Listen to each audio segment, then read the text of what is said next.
Bonjour, bienvenue pour une nouvelle vidéo depuis le salon In Normandie, avec à mes côtés un nouvel invité, Marc Fromentin. Marc Fromentin, bonjour. Bonjour, merci de nous recevoir. Alors, vous êtes responsable d'une entreprise spécialisée dans la fabrication de fils pour imprimante 3D, entreprise qui s'appelle Francophile.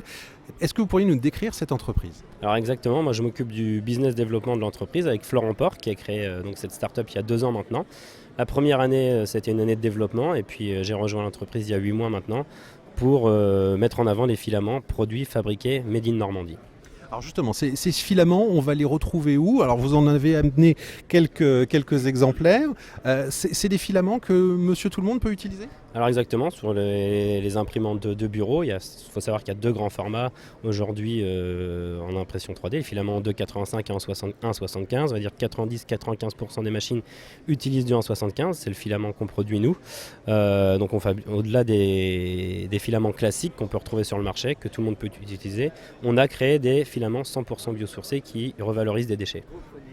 Donc on est sur le salon In Normandie, donc forcément innovation. Vous, votre innovation, c'est un matériau 100% biosourcé. Vous êtes les seuls sur le marché. Alors le PLA, comme on peut le voir là, c'est-à-dire que le composant du plastique qui est de l'amidon de maïs, ça on n'est pas les seuls, on n'a rien inventé. Par contre on a coloré naturellement nos bobines en revalorisant des déchets, qui plus est localement. Donc là vous avez par exemple un filament qui est naturellement coloré et au niveau de la texture on voit qu'il y a du grain avec de la coquille de moule qui après avoir servi en filière restauration est réutilisée pour être revalorisée. Là on a du marc de café. Donc voilà, après on obtient des couleurs naturelles, sans pigments, sans colorants chimiques. Là vous voyez celui-ci c'est fait à partir de coquille Saint-Jacques, de marc de café, donc la bobine qu'on voit là. Là on peut faire un parallèle avec la coquille de moule entre la bobine et la pièce finie. Voilà, donc tout ça c'est 100% naturel. Et alors, est-ce qu'on obtient les mêmes résistances qu'avec du plastique classique? Alors le PLA classique, oui, c'est-à-dire qu'un PLA qui est rouge-blanc coloré avec un pigment industriel, oui, on obtient, mécaniquement, ça ne change rien.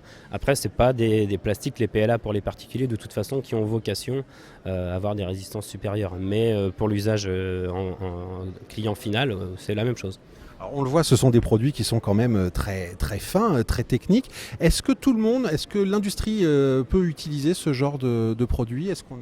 Alors les industriels sont passés déjà à la fabrication additive, on dit plutôt fabrication additive du côté industriel.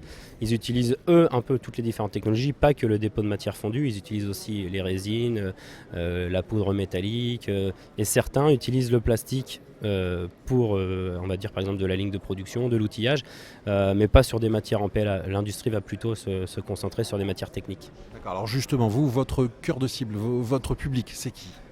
Alors aujourd'hui on a plusieurs casquettes. Pour le grand public on veut vraiment plus que changer les usages, oui, pour nos générations, nous qui ont connu l'usage du plastique actuel, mais pour les nouvelles générations qui sont les utilisateurs quand même de demain de la 3D, leur montrer qu'on peut faire des pièces en plastique mais proprement, puisque c'est quand même eux qui n'ont pas la filière derrière pour recycler leurs déchets, donc ce qu'ils vont avoir chez eux autant que ce soit propre.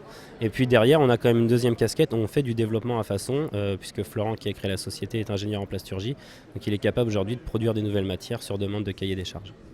Aujourd'hui, vous êtes sur le salon In Normandie, c'est votre première participation? Non, on a fait enfin moi j'étais pas encore dans la société, mais Florent a fait la première édition l'année dernière, c'était à Deauville je crois. Oui. Et justement, donc ça lui a donné envie de revenir.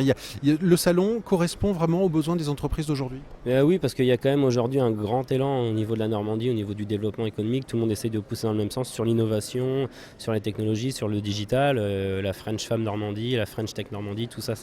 Ça s'imbrique pas mal et c'est un moment, alors c'est bien parce qu'on recroise des visages, donc on voit que justement tout le monde est tiré dans le même sens et c'est positif, ça donne envie de rencontrer à nouveau ces personnes.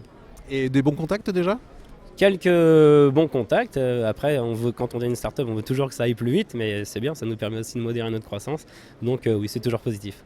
Écoutez, vous avez encore une journée pour faire du business, donc on vous souhaite encore un bon salon et puis nous on se retrouve dans quelques temps pour une prochaine vidéo.